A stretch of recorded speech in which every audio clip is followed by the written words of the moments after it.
अस्सलाम वालेकुम दोस्तों, ही तस्वीरूं साम्हूं तव्हां ॾिसी रहिया आहियो जंहिंमें ओठे ऐं साईं निसार शाह जो जहिड़ो लॻो पियो आहे दुलाब ड्रामे में।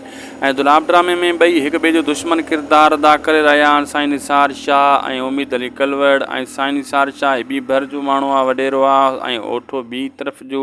इन्हनि जा नाला हिते ॿिया आहिनि। ऐं कालू ऐं जेको लीमे जी घरवारी, इहो सोढल जो सोढल जे माउ पीउ जो किरदारु अदा करे रहिया आहिनि, यानी इरफान शेख मीर जो पीउ जो माउ जो किरदारु करे रहिया आहिनि।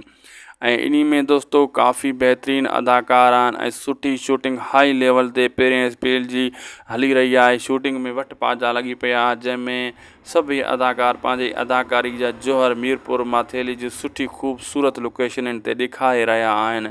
ऐं कल्ह हिकिड़े दोस्त पुछियो बख़्त जो नालो भला असली ज़ात छा आहे। असली ज़ात बख़्त जी दा मलाह आहे, इजाज़ नालो अथसि, इजाज़ मलाह। ऐं हिते नालो त ॿियो हूंदो हाणे ड्रामे में। ऐं ड्रामे में जेको आहे सुठा सुठा अदाकार आहिनि ऐं उम्मीद अली कलवड़ बि बहितरीनु अदाकारी ॾेखारे रहियो आहे।